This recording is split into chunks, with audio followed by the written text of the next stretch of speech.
好，大家好，非常欢迎大家今天前来参加今天的这个主题论坛。那我是台湾人工智慧学校执行长，那同时也是国科会台湾人工智慧卓越中心的这个政策组的召集人陈林志。好，那台湾人工智慧学校呢，一直长期致力于推广这个人工智慧，那在各行各业来带动台湾产业的发展。那这个台湾人工智慧卓越中心呢，也专注在3个面向分别是人才培育、科研能量，还有这个治理的框架上，来致力于推动让台湾的人工智慧的发展能够不断的深化，并且可以发展这个国际的发挥国际的影响力。那台湾呢，身处在一个非常安全也非常民主的环境当中，可是我们同时也面临着非常复杂的国际形势，所以我们非常特别的关心人工智慧能够为我们带来些什么，能不能保护我们的社会的安定，我们的民主繁荣，更重要的是我们的生命安全。所以我们今天非常荣幸邀请到这个国际重量级的演讲者。那他是前Octopus 的创办人，那也是现在国防科技的新创公司那Anduril Industries 的创办人Palmer Luckey 来台湾访问莅临演讲。好，那这个演讲一定非常的精彩。好，所以我们也很荣幸邀请到我们台湾人工智慧学校的好朋友陈维超博士来担任我们这一场演讲的主持人。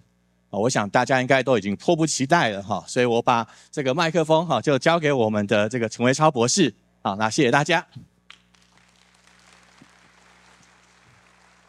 谢谢各位欢迎。那我今天是代表台湾人工智慧学校，我们做一点点小的引言，然后我们等一下做 Q&A.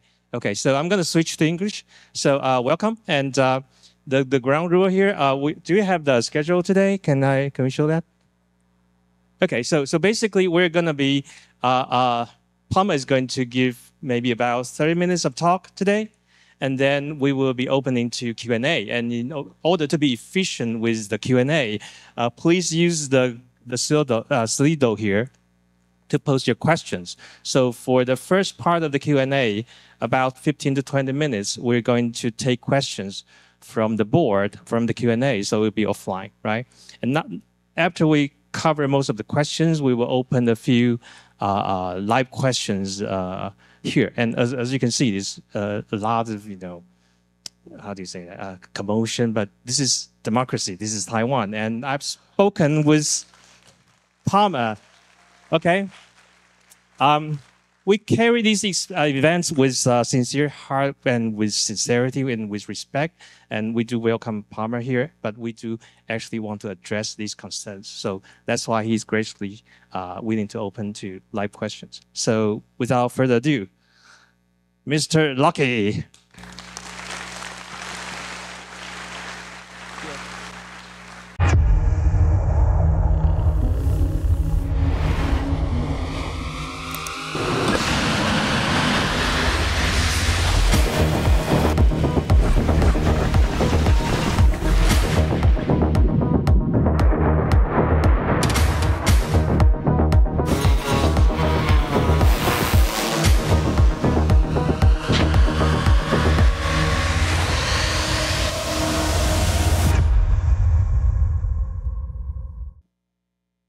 Thank you all for being here, and thank you to National Taiwan University for hosting me. Before I get started, I want to note that some of my well-meaning friends outside, they're very upset that they're telling me that I shouldn't be selling arms to Israel. Yes, no arms for genocide. But I think they may be confused. Anduril actually doesn't sell anything to Israel and never has. I'm not saying that doing so is some terrible thing, but that I'm probably just the wrong person to protest. I think that it's a reflection, actually, really unfortunately, of the fact that there's a lot of people who don't show up in Taiwan at all. And so unfortunately, I'm one of the only people who's coming here, and I guess that makes me the avatar of the entire Western arms manufacturing community. My name is Palmer Luckey. I'm the founder of Anduril Industries, which is a defense product company. And our mission is to transform the military capabilities of the United States, its allies, its partners, and its friends around the world with advanced technology. But I didn't start my career working in defense. When I was 19 years old, living in a camper trailer and working a minimum wage job part-time, putting myself through school, I founded a company called Oculus VR after figuring out how to make virtual reality headsets that were better and cheaper than anyone had ever figured out previously. By some definition, I brought virtual reality to the masses, or maybe brought it back from the dead, and sold that company to Facebook in 2014 for a few billion US. And then after leading Facebook's virtual reality development for a few years, I was fired after donating $9,000 to the wrong political candidate. And that left me with a choice in early 2017. Either I could fade into irrelevance, I could take my money and go off and have fun, buy a yacht, go buy a place in Italy or Monaco, or I could take that money and I could invest it into something that mattered and do something with my time, with my network, and with my talent that would have an impact on the world, something positive that would be going long after I stopped working on it. When I founded Anduril in 2017, defense was wildly unpopular in Silicon Valley and the broader technology industry. This was the same time that many Silicon Valley executives had increasingly turned to the Chinese Communist Party to solve their business problems. In some cases, that was manufacturing. In others, it was investment. In others, it was access to their markets for media. Some of these promises came true. Many of them turned out in the long run to be empty promises, promises that were made primarily in order to deter them from working with the United States military community. This was a time where our nation's best technologists, many of our best technology companies, had begun to take the freedoms that made them so successful in the first place for granted. Silicon Valley employees were taking to the streets to protest the United States military. We were running a really dangerous experiment, one that our nation had never run. A divorce, a national divorce between our most innovative technology workers and our national security community. This had never happened in the history of our country. The United States has always had a very close partnership between those two groups.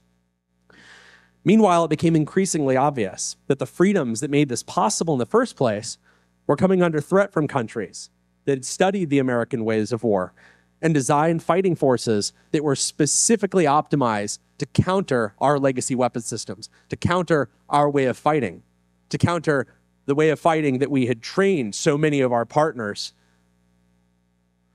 in fighting. I knew that if the smartest minds of technology and the biggest players in our defense industry abandoned innovation and abandoned our country, that the United States would forever lose its ability to protect our way of life and to meaningfully contribute to security around the world, particularly the security of nations who had decided decades earlier that they were going to rely on the United States, trust the United States as a security partner to help keep them safe. And I knew that if nobody else was going to be able to fix that problem, it was exactly the kind of problem that I wanted to work on. So I founded Anduril. Our aim from the beginning was to build the capabilities that would serve as the ultimate deterrent in an unstable era. It's a lofty goal, but it's an essential one.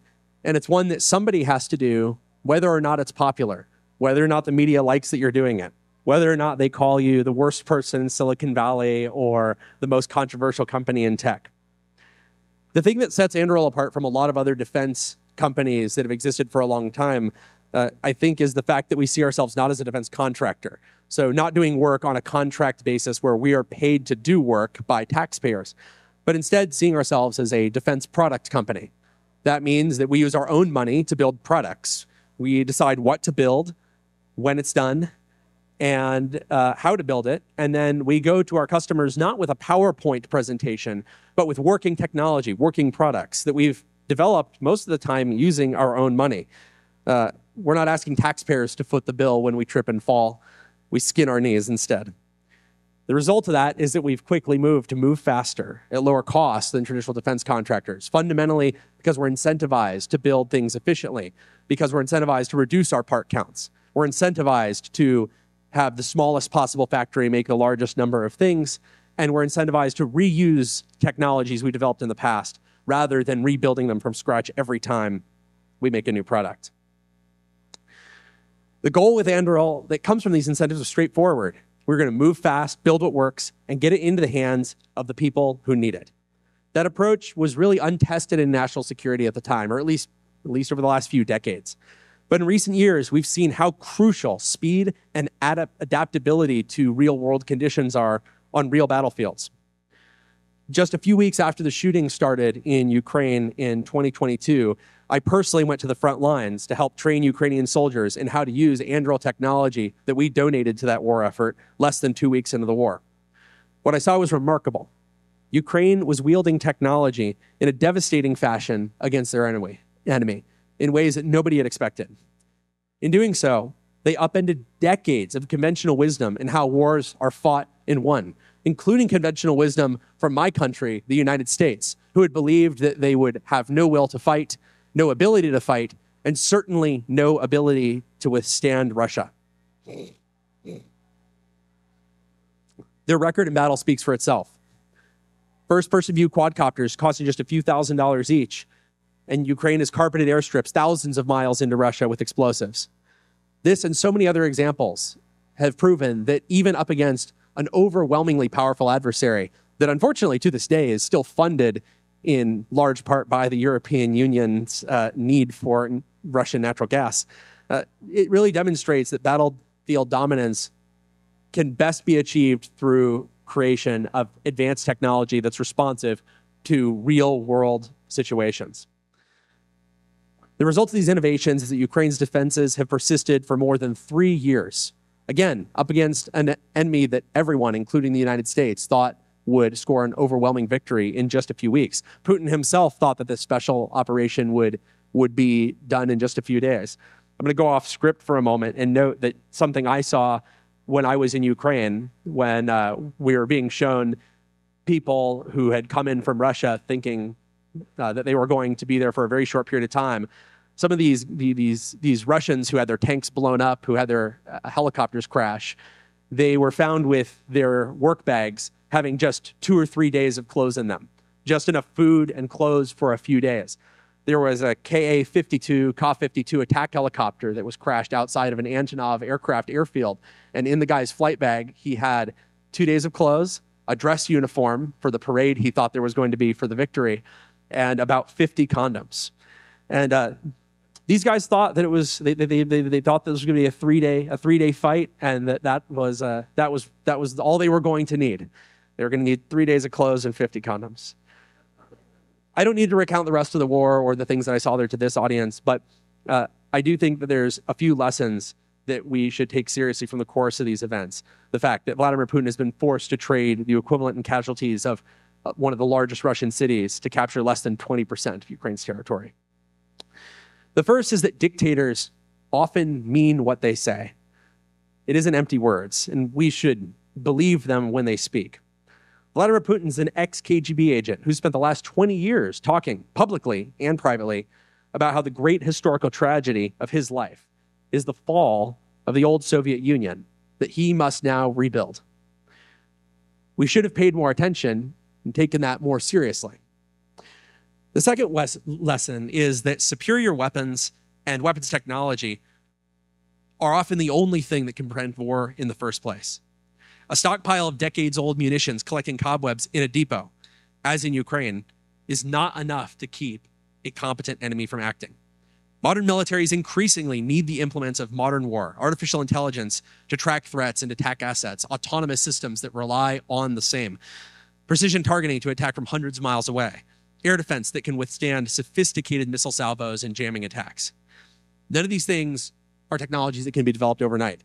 They take time, they take money, they take commitment from people who are very, very smart and who honestly have other things that they could be doing with their time to make more money and not have to deal with people shouting at them. There's a reason that democracies cannot simply disarm themselves. We must develop overwhelming force so that when these dictators look our way, when they look at us, they do the math, or at least they pay people to do the math, and they know that they can't win. They know better than to attack. That's deterrence. Now, why should these lessons in Ukraine necessarily matter to an audience thousands of miles away? It's a fair question. But I'd argue that those lessons probably matter to few people more in the world than to many of you who are here in this room.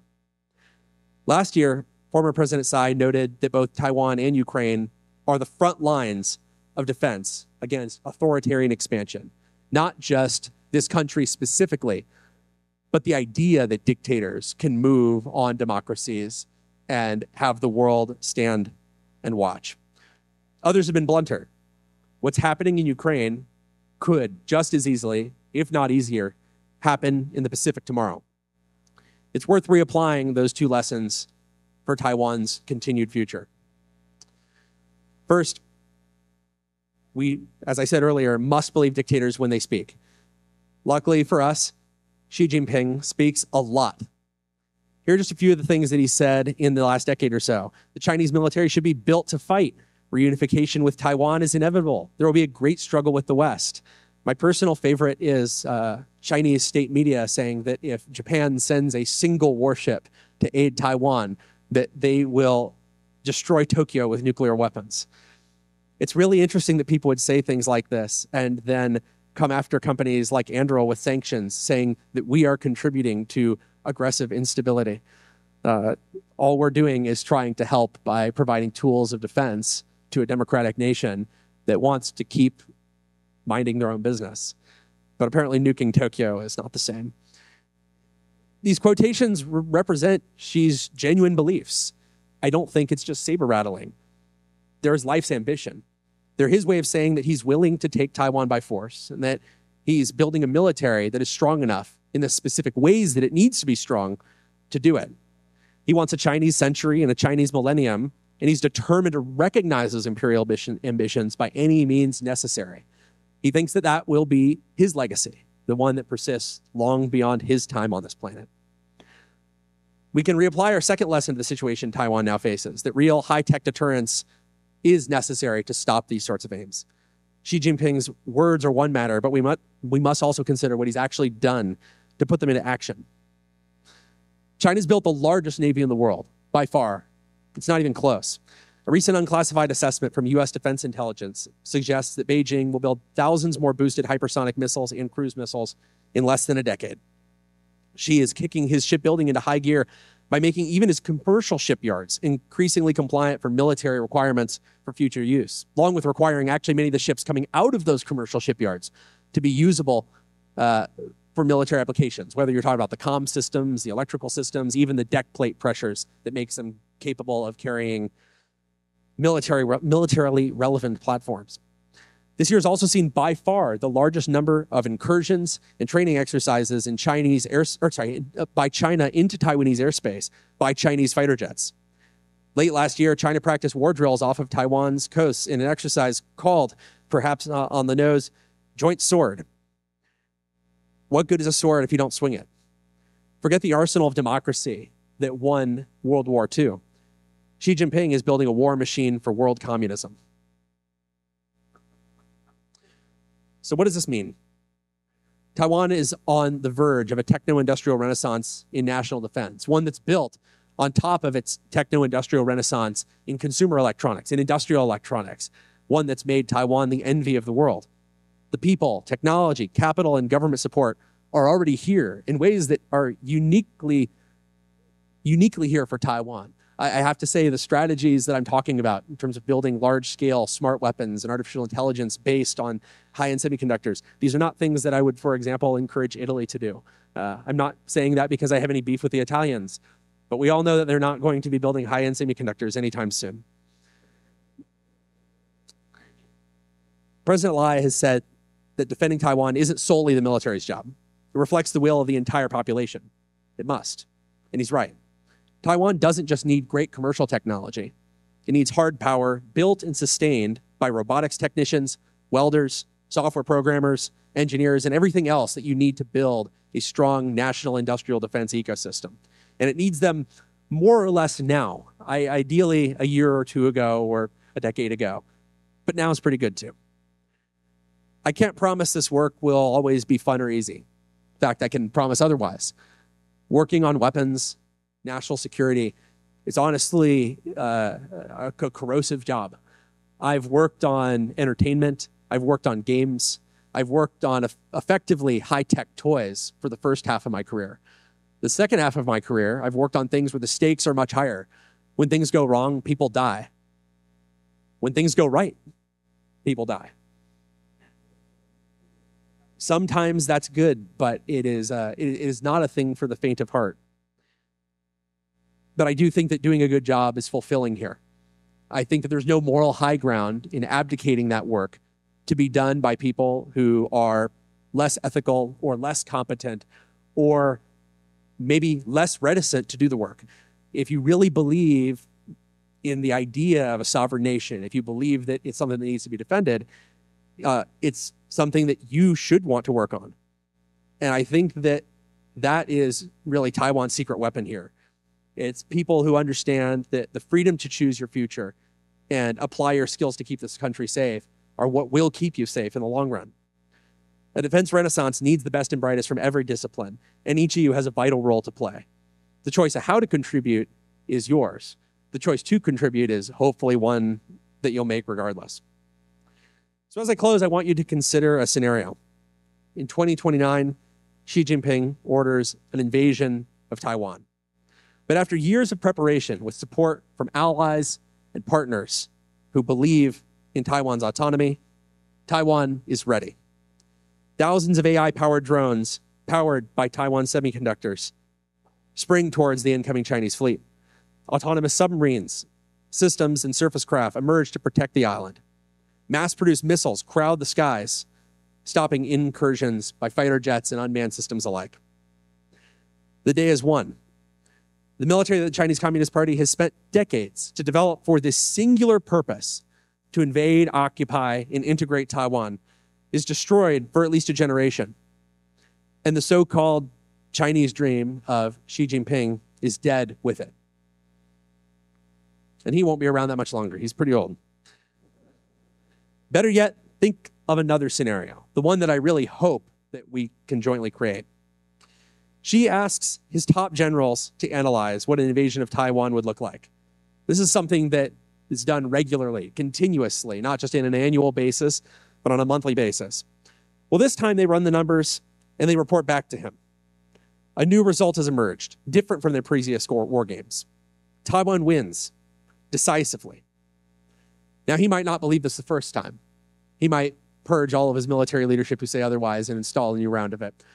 But eventually you can have numbers that anyone can see, numbers that everyone will be forced to agree with. Everyone would have to agree that what Xi wants would come at too high a price because of the strength of Taiwan's defense, that it simply cannot be done, that China must give up without firing a shot. Xi would be forced to surrender a lifetime of imperial ambitions because his plans, as best laid as they are upended by a technological revolution that he could not have predicted, one that's powered by a free people who believe in that technological revolution. These scenarios are only possible if all of you, or at least some chunk of you, devote your vast skills toward realizing them, the same way that I've dedicated my career there. There's a lot of work to be done. It's not going to be easy. But just like Morris Chang, you can start new companies, new platforms, new foundations, and create new innovations that people never could have dreamed of a decade ago. Like me, you can make an active choice to put your technological talents to work for the mission of protecting your country, of building a more stable world. And Taiwan is not alone. In 1995, Taiwan's president came to the United States asking for our support. He said, quote, "Taiwan is here to stay. Here to stay in the family of nations, in trade, in technology, and culture." And he wanted to share Taiwan's gifts with the world. It's pretty incredible how well that's panned out. In the same fashion, Anduril is here to stay in Taiwan. Our continued investment is a symbol of not just my personal belief, but the belief of our company and many, many people in my country that believe in Taiwan's dynamism and in liberty. will help you defend yourselves against the enemies of the free world. We're confident that our relationship with Taiwan will deepen and flourish in the years to come. So if I can leave you with anything, it's this. You're some of your country's finest engineers, technologists, and researchers. There's no secret arsenal of technology that's waiting to save any of us. Not in the US, not here. There's nobody else. It's just you. It's just me. So answer the call, dare to build, and never yield in the defense of your country and its freedoms. Thank you.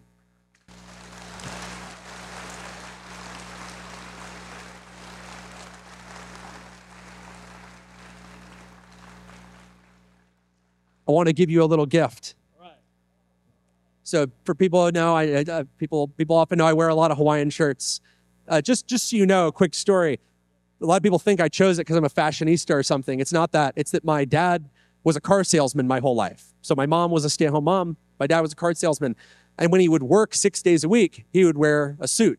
And on his one day off, he would always wear Hawaiian shirts. And as one of 4 children, living in a home with a car salesman as the only breadwinner, I ended up wearing all of my dad's hand-me-downs. As a result, my entire wardrobe through my teenage years was all my dad's Hawaiian shirts. And then when I went off to school, it was still all my dad's Hawaiian shirts. And then when I started Oculus, I didn't pay myself anything, and I usually slept in the office, so I still was wearing Hawaiian shirts. And then when I sold my company for billions of dollars, I tried buying different clothes, and everyone gave me a hard time and said, "Wow, Palmer, money's changed you." And so I decided I was going to keep wearing Hawaiian shirts to remember where I come from. Anyway, here's an Anduril Hawaiian shirts. It has a bunch of our products, including some of the ones we just delivered to you.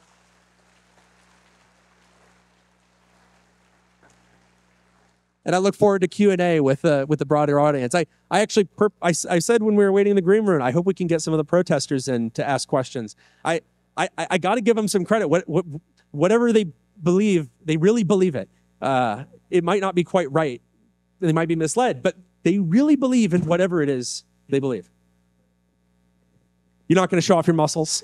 Yeah, I forgot to work out, and I wanted to give you guys like a good impression of the talk, right? So let me keep my shirt on.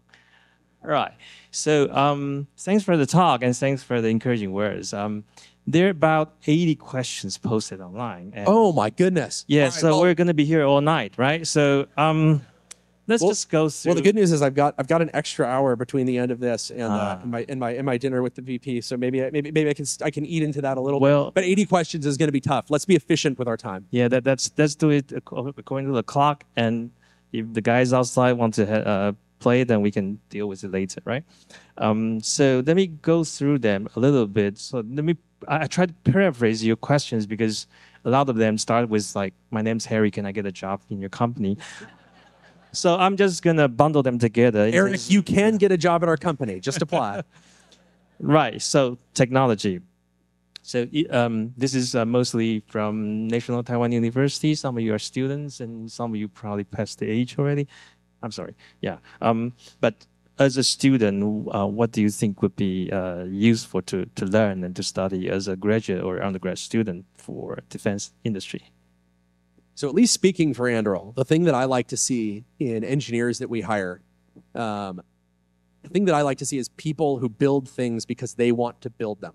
So people who have done projects, creating things that would not exist but for their decision to work on them.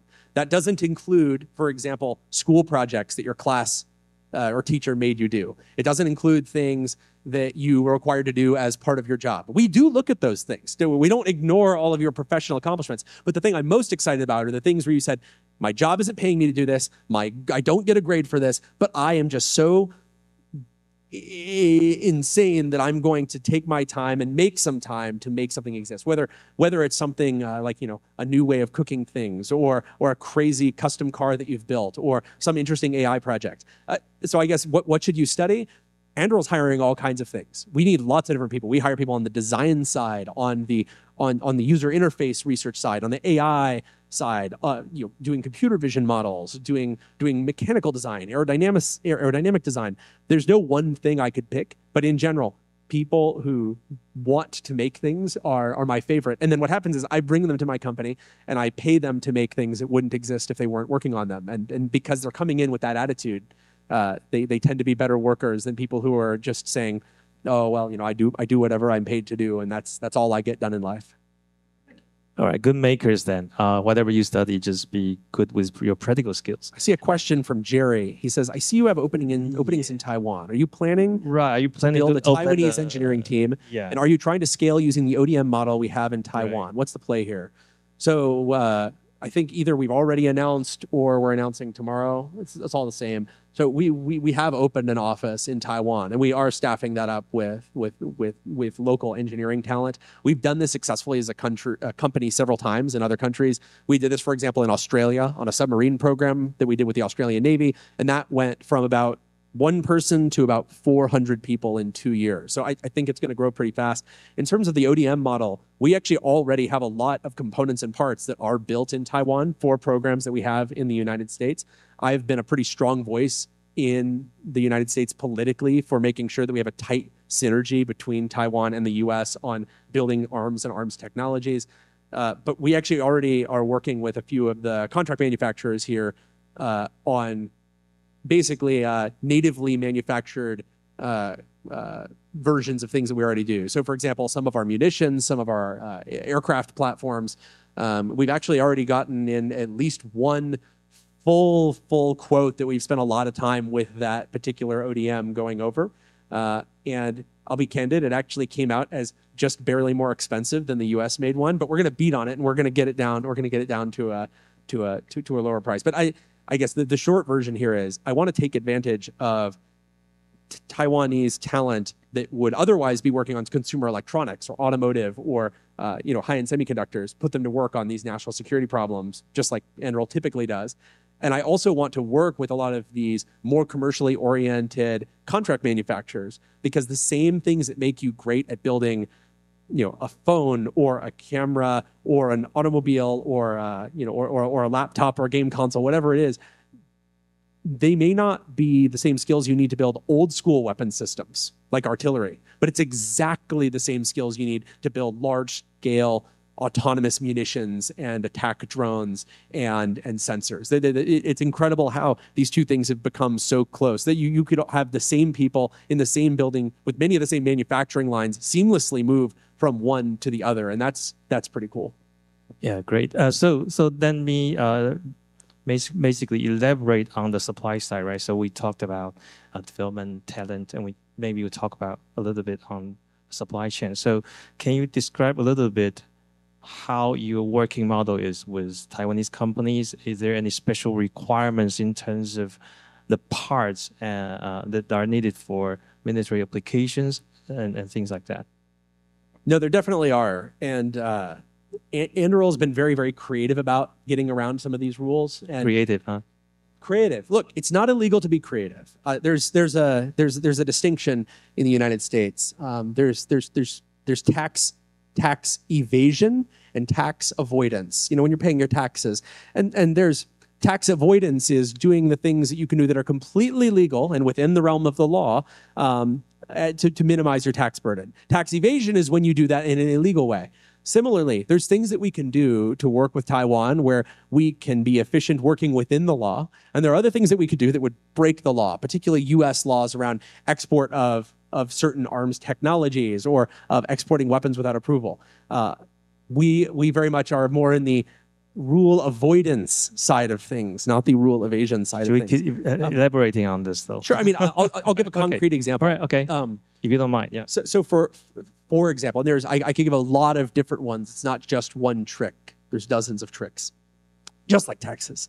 One of them is typically a defense company would look at its products in a very integrated way. They'd say, well, I have this drone that is armed with a particular weapon, and to sell that, I need approval from the US State Department, and it has to go through all the political processes involved to make that happen, and that can slow weapons delivery sometimes by years. The good news is the US isn't against giving arms to Taiwan. It's just, it can often take a very long time to get through the bureaucratic process. Anduril can say, if we're smart about it, wait. This drone is actually made up of technologies that are non-regulated. It's treated like a commercial drone product. And we can carefully divorce the drone from the things that would make it a weapon, let's say a warhead or a seeker assembly. And we can sell Taiwan those particular commercial vehicles. And then if Taiwan chooses, they make their own decision to put weapons on them, and to put seekers that are built domestically on it.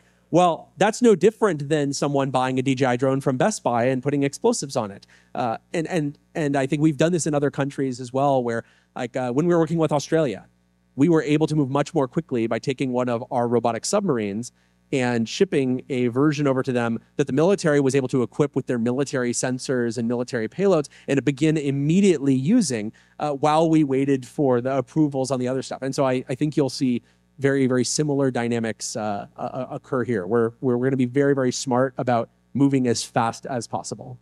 We don't have enough time for business as usual. There just isn't enough time. Yeah, it's a sense of emergency here. So we just get beef from you and we cook our own steak, basically. Yeah. Exactly. And it's not illegal for me to sell you guys beef. We just need to know how or to even turn to give you steak, advice on how to cook it. Yeah. All right. Okay. So on the other part of the supply chain, we talked about special component. Aside being from creative, there are things that you cannot be creative about, right? Like special type of chips, and we talked about actually headsets for like VR headsets, things like that. Maybe that would be useful information for the audience.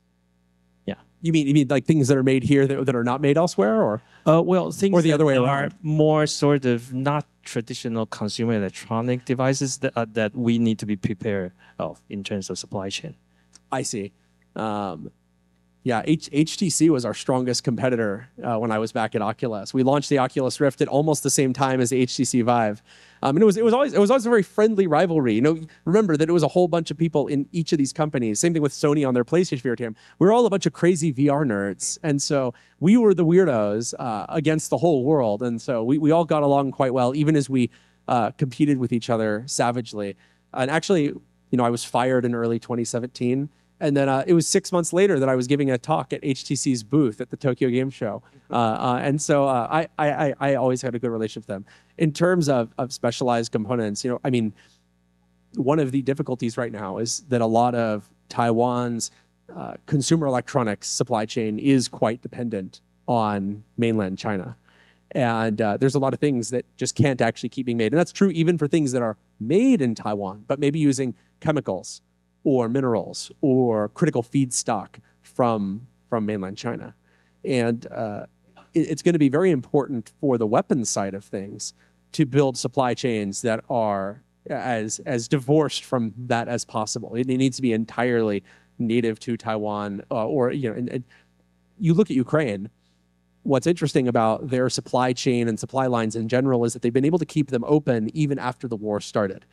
There's lots of ways to get things into Ukraine through Europe, like me. They smuggled me in a few weeks into the war, and the Russians didn't get me. It would be very difficult to do the same thing if Taiwan were under blockade. I'm probably not going to be able to sneak my way in. Same thing goes for critical minerals, materials, raw feedstock, chemicals.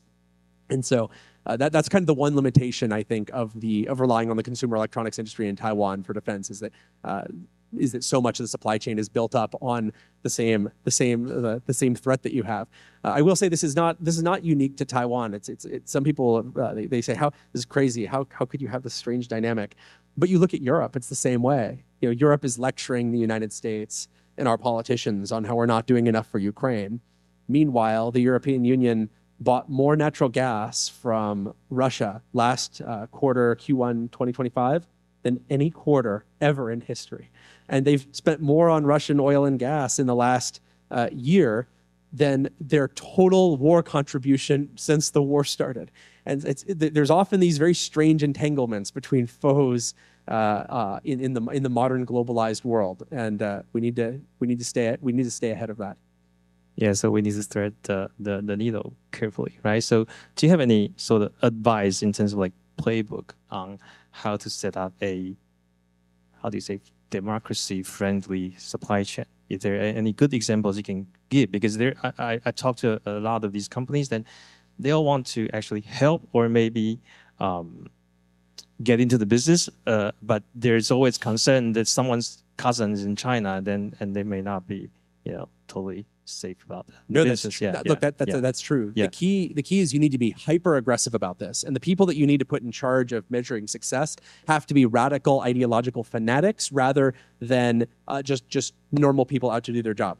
So for example, Anduril, about 2 years ago, we were already in compliance with US laws regarding Chinese supply chain and Chinese materials. But it turns out that being in compliance with the law is quite easy, even when you are in fact still dependent on China. So I'll give you an example. What if you're buying something that is made in a friendly country, not China, and it says it's made in that country and it gets shipped to the US for processing, but it's made using entirely rare minerals that are only available in China? Okay, maybe you comply with the law and they've done the paperwork to make it look like you've done the right thing, but you're still dependent on China. Here's another example. Imagine that you have an adhesive that you're using that is entirely made from non-Chinese parts, non-Chinese chemicals, but the special plastic film that the adhesive strips come on are only made in one Chinese plant in the world, and nobody has any way to stand it up without waiting an entire year. That means you're still dependent on China. None of those strips that the adhesive comes on make it into your product. So you say the product itself is no Chinese content. But it couldn't have been made without Chinese content that was part of the manufacturing process. It's things like this where companies, they turn a blind eye. They kind of pretend that nothing will ever really happen, that you'll never really need to divorce yourselves from China. And so instead what you need to do is find people who will comply with the law and then go a step further and a step beyond that to say, I don't care about what the law says. I need to make sure I'm really, truly not dependent on China. I need to make it where if China magically, just like an interdimensional warp, were to remove them from our planet and they were to, warp into an alternate dimension, they disappear. I still need to be able to make everything that I need. Or more likely, China decides they're going to stop supplying us, or just as likely, the United States Congress decides they're going to sanction China and we're not able to use any of that stuff. You need to be ready for that ahead of time. So my advice would be find ideological fanatics who are going to go far beyond the law. And then when the engineer says, we did it, we got away from China, the fanatic is going to go in and say, no, you didn't. Here's how they're going to get you still. There's still a way they're going to get you. And sometimes they'll even, here's another example. Maybe you found a supplier that's giving you what you need, but the only reason that supplier is giving you what you need is because China is making all of the rest of the supply for all of their other customers, and they could never scale up if they needed to without relying on China. You have to say, nope, can't use that guy. We need to go to someone who can actually scale up or whose entire supply base is non-China rather than just the special line they run only for us that can never get any larger because they have limited supply. So find ideological fanatics, find people who go far beyond the law and will basically act as a red team. They need to be there's a phrase we use internally at Anduril that some companies use, is a non-advocate review. So you want someone who is not necessarily on the side of the supply chain people. You want someone who's a non-advocate to come in and find out why they're wrong. A devil's advocate in the supply chain, basically. Exactly. Yeah. That's really the right way to look at it. As long as this guy doesn't get infiltrated and all that, Well, and that's one of the difficult challenges, too, on the security side. Practically, I suspect there's probably more infiltration in Taiwan than in the United States for a variety of obvious reasons. Is that a fact? I wouldn't know. Are you guys still infiltrated already? But one of the interesting things about infiltration and security risks is that people often think about it the wrong way. They say, how do you keep the wrong person from getting in the job? How do you filter them? And they think that it's a way where if you can keep them from getting in, that you're safe. But you're not. Infiltration is a continuous process. Somebody who was not a security risk when they joined can become a security risk. Their family might be threatened. Someone might be put in a bad situation. And things can be done that turn someone who passed every security check, every clearance, you would have bet $1 million this person was totally committed to the cause, but that can change over time. One example, people can even get brain tumors. There was one person in the United States intelligence apparatus who started working with Russia. And it turned out that in the long run, this crazy change in behavior, they literally had a brain tumor. They were going crazy and it had made them think that the US was out to kill them. It was actually literally just a brain tumor. And so these things change. So security is a continuous process. You basically need to never trust anybody. Not even me. That's right. I could be compromised. I could be turned. Yeah, brain tumor is a good excuse if you need something. It's the only excuse for my behavior. But it really is true. Like you shouldn't rely on everybody. You have to assume, you have to run your business, compartmentalize information, and run it as if you could have a security threat appear at any moment, and you need to continuously review those employees for potential problems. So basically, even me, I'm continuously reviewed in Anduril. I know it sounds crazy, but even I am under continuous review to make sure that I've not gone rogue. All right, we wouldn't elaborate into that. Okay, so let's see. So these are the supply side questions. We can talk about maybe the demand side a little bit. There are questions that are not listed here. So how do you decide what to build? And I mean, as a product company, I think it's actually interesting that if you need to audit your supply chain, you can iterate because you get control of the design. But what's the process in terms of the growing the company? How do you approach your next product portfolio and things like that? When you're a product company, one of the biggest risks is that you build the Batmobile. And this is a phrase we use internally, building the Batmobile. It means building the thing that you want to build because it's so bitchin' and so cool. But it's not actually the right way to solve the problem. And this is an interesting element of the Batman franchise that I think is actually never really discussed. People talk about how Bruce Wayne is sad because his parents are dead. There's endless talk about that. But nobody ever analyzes why Bruce Wayne, Gotham City is basically Manhattan. Why is it that he says, okay, I need to fight crime. I need to go after criminals in this dense urban jungle. I need a 30-foot-long jet-powered car. And that's the first thing he builds every time. It's a totally separate mistake he makes every time. It's actually a sign of his insanity that they never really address. And when you're a product company, you run that risk of building the thing that you think will be cool rather than the right thing for the customer. And so for us, before we build something, we have a 4-step test that we apply. The first thing is this something, is the thing that we're building or going to build, does it address a need that the Pentagon has made a top priority? Is it something, and that doesn't mean that someone somewhere in the military needs this. It means, is this a top priority that they desperately need fixed? Because only those top priorities will get you the political leverage you need to move swiftly, to get the red tape cut, to get certified very quickly, to get fielded very fast. If you're working on something that's a low priority, it's going to take years and years to do things that should only take months. And you're only going to get that special prioritization if you're working on a priority. So that's the first thing. Is this a top priority? 2, it has to be something that the U.S. Congress cares about. This is kind of the most boring of it, but it's just the truth. In the United States, the power of the purse lies with the House and the Senate. And if the politicians don't believe that something is important, then they're not going to allocate any money to buying it. You could build something using your own money that years later, when it's finally done, they don't believe in and they don't buy. And so if you build something that, let's say, is relevant to a war, let's say you build a new counterterrorism tool, but everyone in the House and Senate feels like the United States is not fighting counterterrorism wars anymore, you run the risk of all that work not going anywhere. I don't like this part of our test, but it's just the truth. You can't morally justify working on things that will never be purchased and never be procured because you're just stroking your own ego. And I've had to kill some of my own projects because it became clear that politically they were not going anywhere. And some of these were things that I think would have made a huge difference, but they were never going to go anywhere. So those are the first 2 tests. The third test is it has to be something that other people are doing poorly. I know that sounds obvious, but think about the alternative. I don't want to do things and build products in areas where there's already really great companies doing a good job. Because even if I can beat them, how is that the best use of my money? To use the money that I raised from my investors, crushing other companies that have already solved a problem. That's a good way to make money, but it's not a good way to actually improve your national security. Imagine if all I did was replace the 10 best, most efficient weapon systems in the United States with one that was a little bit more efficient and a little bit better. I wouldn't have accomplished much. I want to be going to the areas where everyone's shit.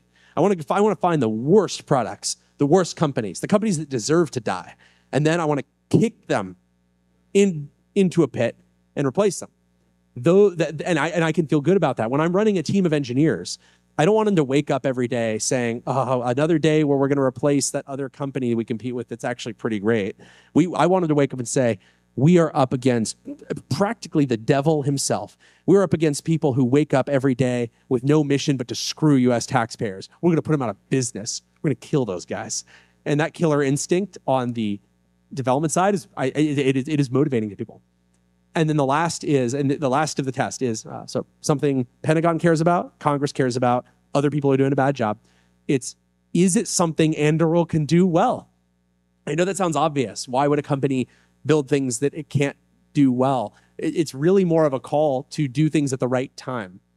As our company has grown and it's grown more sophisticated, as we've hired people who are experts in space propulsion, people who are experts in electronic warfare, in directed energy weapons, things that 3 years ago we couldn't have done well and therefore would not have passed the fourth test have become things we can do well. We could do things today that we couldn't have done 6 months ago. And so it's really a call to always be evolving. And before you do something, let's say that I want to build a space fighter. We're not building a space fighter. But that's why it's such a useful example. It's something we're not doing.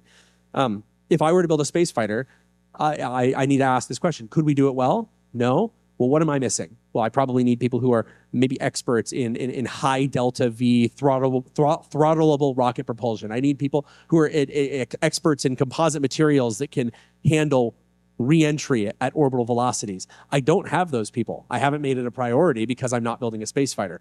But I would say, okay, I need to go start hiring those people. I need to start building up that team. And only once I have that team assembled should I start working on something. So that's how we know what to build. And we'll still screw up from time to time.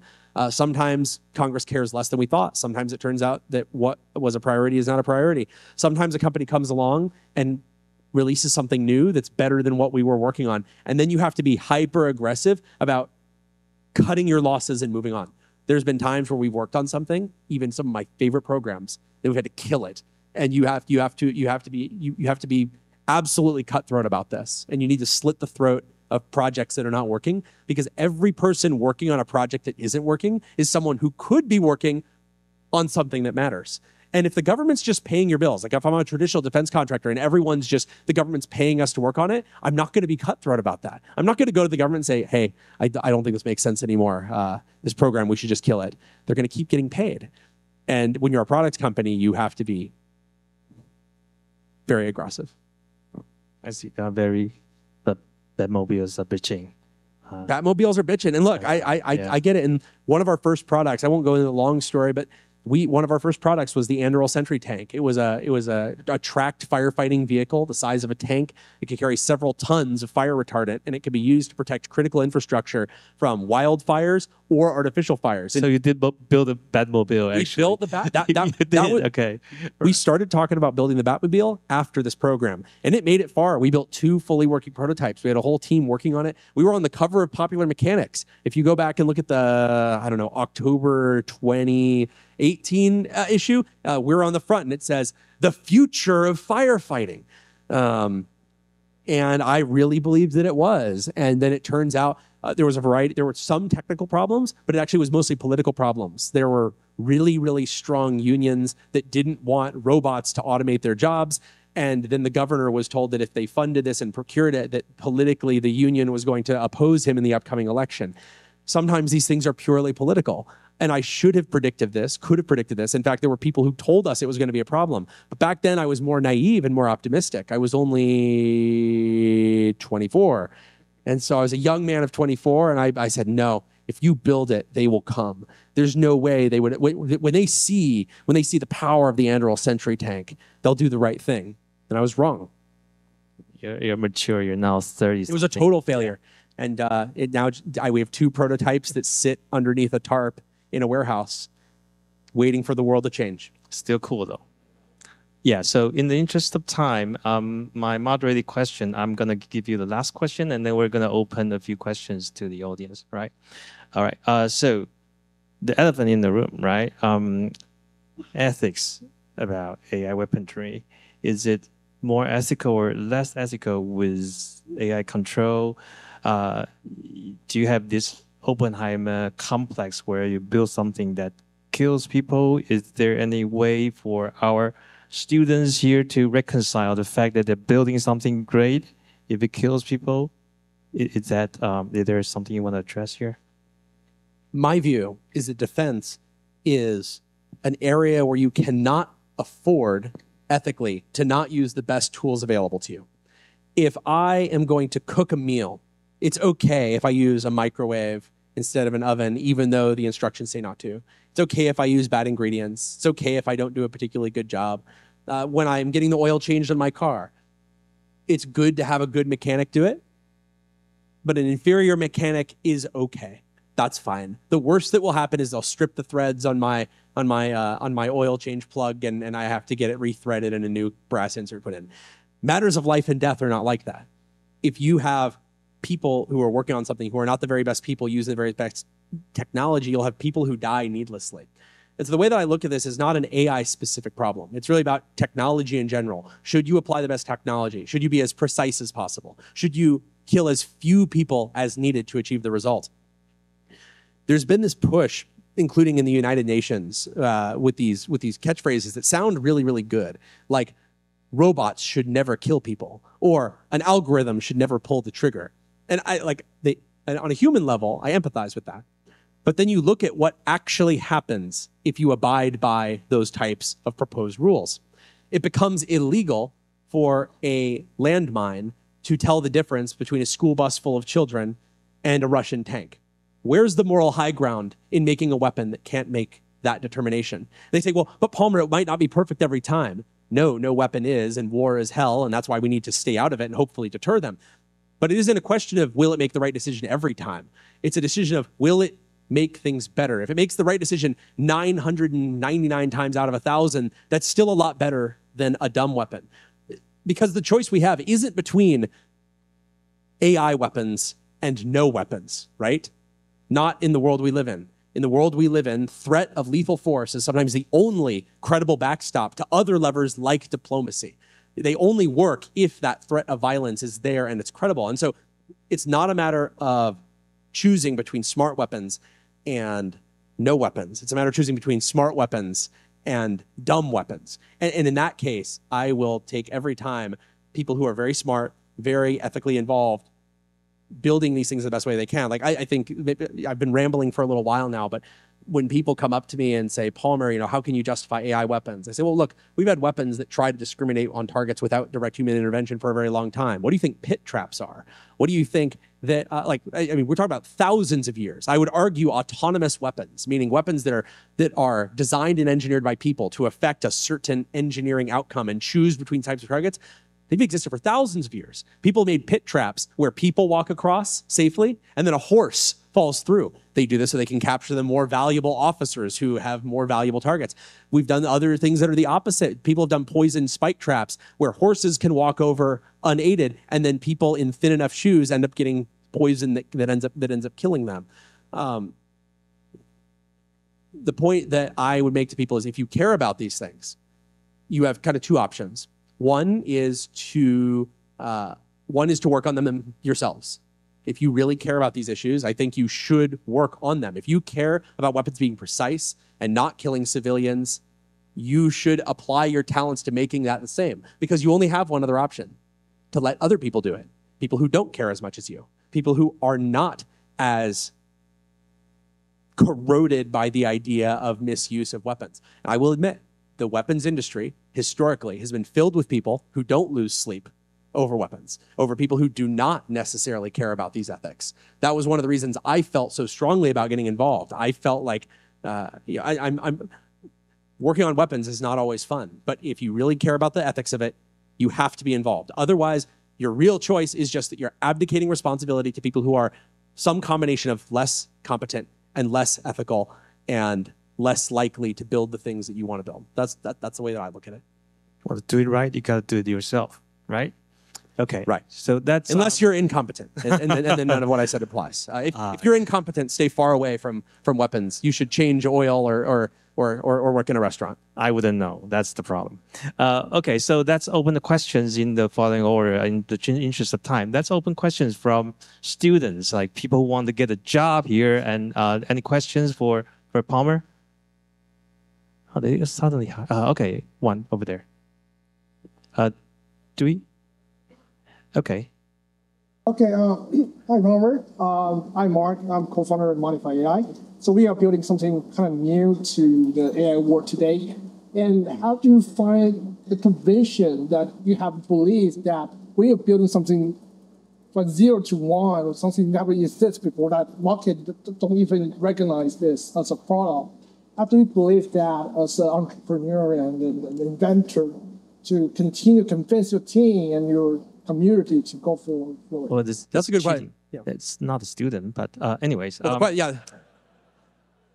I mean, you look like one, so I got cheated. But he's a student of life. He's always learning. Okay, fair enough. Look, so his question was, how do you find the conviction? How do you convince your team that this will make a difference? So you can move on. This is a big question. I think first of all, you have to identify a real problem, and I don't think it's actually that different in defense than anything. If you're working on an area in the consumer side where you have technology that that's going to make a difference, you have to lay it out a vision for people that they can understand. You have to say, hey, here's why our technology can solve this problem. Here's why nobody's ever thought of it before. You have to come up with a counter to every question that an investor is going to critique you on. I remember when I started Oculus, nobody wanted to give me any money. They all said, VR won't work. And if it does work, it won't be you. And even if you are successful, Sony or HTC are just going to crush you. And you have to come up with answers to all of those. And if you can't come up with those answers for even yourself, you definitely won't be able to convince everybody else. And so in some ways, I'm careful about saying this because I just know this is going to end up being in a media story potentially. And I'm looking at Shannon. And she's gonna say, no, Palmer, don't say it. But running a company like Anduril is like running a cult. You need people to believe fanatically in what you're doing. You need them to really believe in the core premise of the company. And when other people from the outside tell them that what they're doing doesn't matter, you need them to either tell those people they're wrong or have them cut those people out of their life.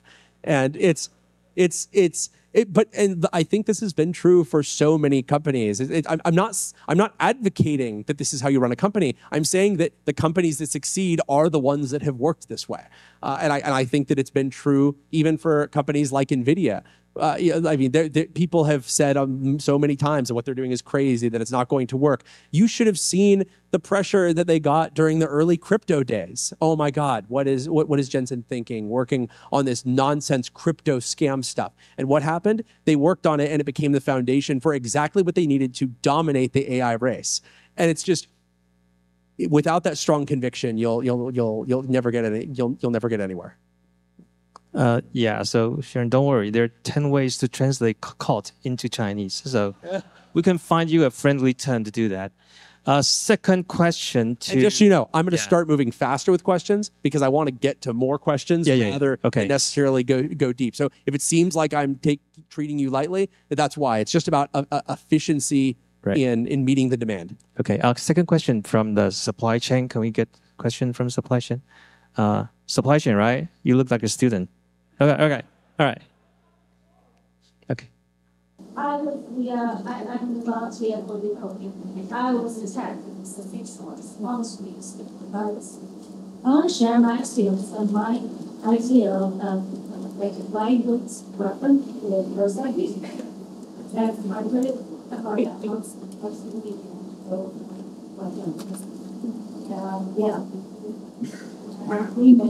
I was there. I was the one who fighted for and watching.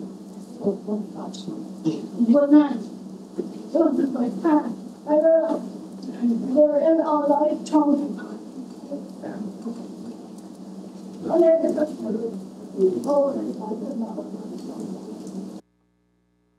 Yeah, you guys have it pretty tough on the infiltration side.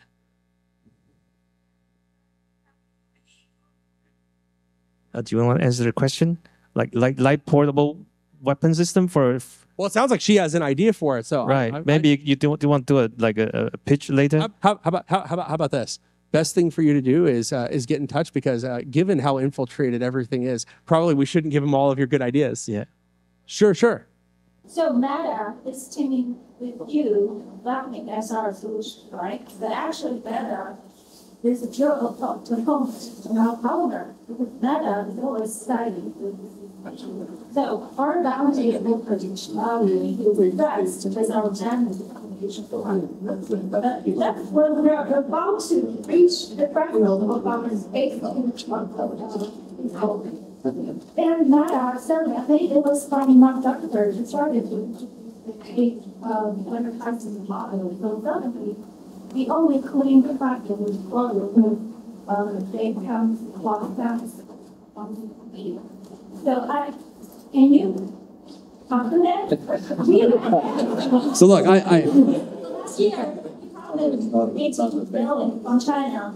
Taiwan can pay. We need his help to build a cyber army. But after our failure of this, after our failure on the elections, many of us, like our people who turned into civil defense group, and some engineers, scientists on the internet, they gathered together. We want to help our government, our nation. But there's so many. We want unified commander, just like one in the household. We need your help. So look, whatever beef you have with Meta, I mean, they fired me from my own company after. But look, so believe me, I'm not the guy out there saying everything that Meta does is perfect. We are teamed up with them, and actually we're working together with them. I made a deal with them to bury the hatchet. So look, I can't speak for Mark Zuckerberg or have him promise to help Taiwan build a cyber army. But what I can say is this: I've actually had discussions with Mark and other executives about various Taiwan-related issues. Because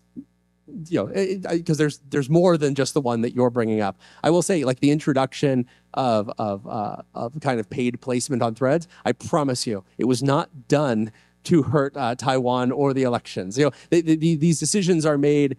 They're in hundreds of countries. They introduce these things, and you should always expect China's going to exploit anything that they can on any platform. And I think that Meta has actually put a lot of effort into trying to counter Chinese interference, not just here in Taiwan. Remember, it happens in the United States as well. There's a lot of interference that happens from China. Some of it is direct. Sometimes it's indirectly through proxies. They work with people who then in turn pressure Meta. And they, for example, did this a lot during COVID. Some of the policy changes that Meta made, and for example, you weren't allowed to say that COVID came from had a human designed origin or came from a lab, and it turns out that a lot of that pressure campaign was coming from CCP funded sources. And so, look, I would say they're not out to get you. Right. We should take this offline. I really the short version I'll say is this is going to be a continuous process. Yeah. I'm sure they're going to screw up again on one thing or another. Believe me, they screw up a lot on the U.S. side, like firing me. Right. Are you applauding for firing him or not? Okay. Anyways, let's take one more question, maybe, or like maybe question. two more. Two more. I see Okay. two hands are up. Okay. All right. So the eager kid in the front. You? Yeah. I know you're a law out, and I'm curious about why you should have this decision, and what do you think that traditional college, traditional university are lacking in education? And so I want to know what is the thing that made you have this decision? And yes.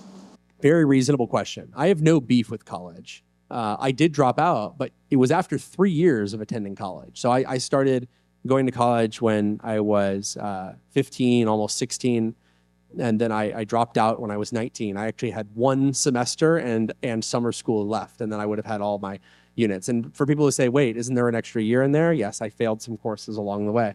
And I had to retake some, including Spanish and math. And the reason that I dropped out, I didn't look at it as dropping out at the time. I decided I was taking a break from college. And it was because I had had a series of technological breakthroughs on my kind of hobby project of building virtual reality headsets. I started building VR headsets when I was 14 or 15. When I was 19, I had a series of them. This would be too long of a talk to talk about what they all are, but I realized that I had this brief moment in time where I realized in 2012 that the breakthroughs I had been doable by anyone for about 3 years. You could have built the same prototype I built in 2012, literally the same components with the same software in late 2009. And as I realized that this was a limited time opportunity. If I didn't start a company to commercialize this technology, someone, somewhere out there in the world was going to figure out what I had figured out. And they were going to do it. They were going to do it without me. And then I would be sitting there wondering how I let it slip through my fingers. And so I said, you know what? I'm going to take a break from college. College will always be there. I can always go back. And in the case of Cal State Long Beach, your units expire after 10 years. So it was actually very recently that my units expire. I can't go back anymore. I'd have to start from scratch. But I encourage students all the time to not drop out of school if you don't have a very strong reason to do so. I do not encourage people to drop out to find themselves or to travel the world. You should drop out if you have a limited time opportunity, something absolutely incredible, where you need to do it right then. And if you don't, you might be missing the boat. Because if it fails, you can always go back, and that will be fine. I will say there's probably some number of people who don't need to go to college. One of my mentors, Peter Thiel, has a fellowship, the Thiel Fellowship, finding people and paying them to drop out of school. He gives you $100,000 if you can convince him that he should pay you to drop out of school. And his pitch is similar. He says some people should go to college, but there's some people who probably would do more starting a company instead or doing something else instead. I've thought about one-upping him, and my thought is, well, if there's some people who shouldn't go to college, maybe there's even some people who shouldn't go to high school, maybe even middle school. Maybe I can find those children and I can pay them to stop going to school. But it turns out that in California, that's a crime. It's called contribution to the delinquency of a minor. And so I've not actually done that. But yeah, look, drop out if there's a really good reason. Otherwise, get through, do your time, and then get into the workforce. And then I think there was one or two others that was up Yeah, you there. pick, right? You want to pick? All right, the hustler gets the question. By the way, thank you for the talk, and I thank you wholeheartedly for helping us defending our country. We actually met Steve with Vanessa in May, and we have a battery supplier. Oh, you were part of the Taiwan supplier day. Yeah, We had a bunch of our vendors come out and get the full tour of everything we're doing. Yes, that was a great trip. I love your talking. It was beautiful. So I have a lot of questions for you on the scale of your business, but I'm not going to ask that. I'm going to ask about reindustrialization of the U.S. What do you think of it? Is it a real conviction? And how we from Taiwan, the supply chain, and other countries with the same value can help industrialize the U.S.? Sure. So reindustrialization, it's the newest buzzword in basically reversing the consequences of some of the global. Yeah, I heard her. So I was trying to come with it. I said, no, don't sound like a conspiracy nut, Palmer. Don't say globalization. Don't say globalism. But yes, it's reversing globalism. What's interesting about the United States and our slip away from being a manufacturing superpower, which was the core of our military might. I mean, that was how we won World War II. It wasn't building the best weapons. It was that we just made so much that the other side couldn't stand up to it. And so how do we lose that? And it wasn't an accident or a failure. It was a decision by, I'm going to sound like a conspiracy theorist, the elites. The elites decided that they were going to reform the United States in the image of what they wanted. They want us to move higher on the value chain. They said, we're going to do more higher value. We're going to get away from the making and into the design. We're going to make more music and more design and more services, and we're going to become a service economy. We're going to move away from things like textiles and chemicals and metals. And the idea was that in a globalized, peaceful world with no conflict, that moving the things that were lower value to other people would result in a more prosperous nation. And I think it worked for a little while. The United States saw it's been a pretty prosperous play. And for a while, for example, allowing China into the World Trade Organization was a very profitable thing for our country. It allowed us to buy a lot of cheap stuff, some of it good, some of it bad, but definitely cheaper than it would have been to make it in the United States. Reindustrialization is really about recognizing that sometimes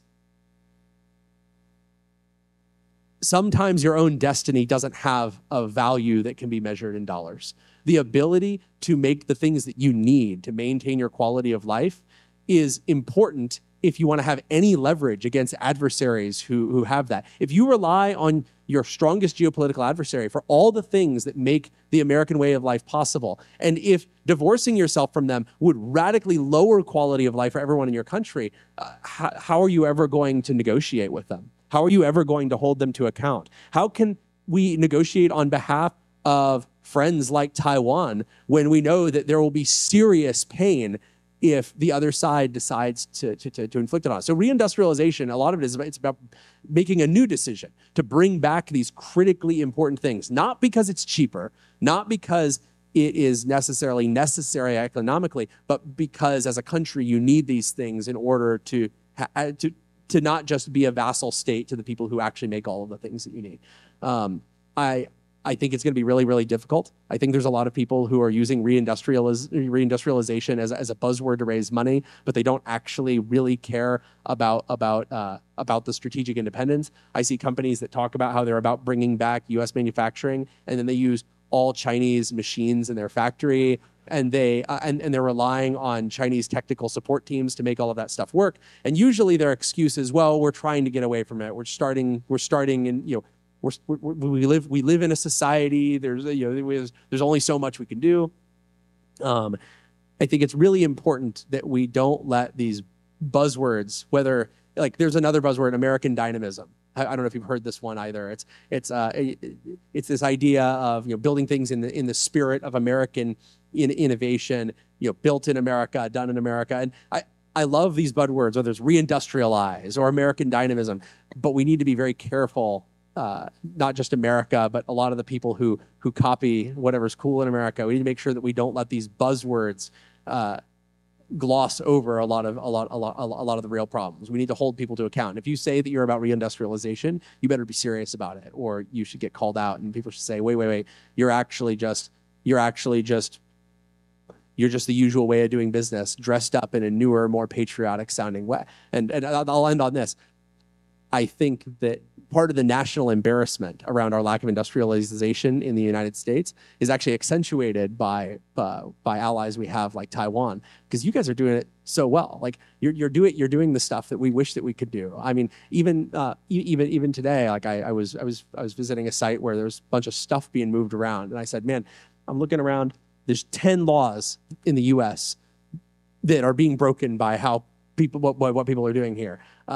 And we've made a conscious decision in the U.S. to prioritize a lot of things over actually getting shit done. And in Taiwan, it's very much the opposite. So I guess I'll say we're very jealous.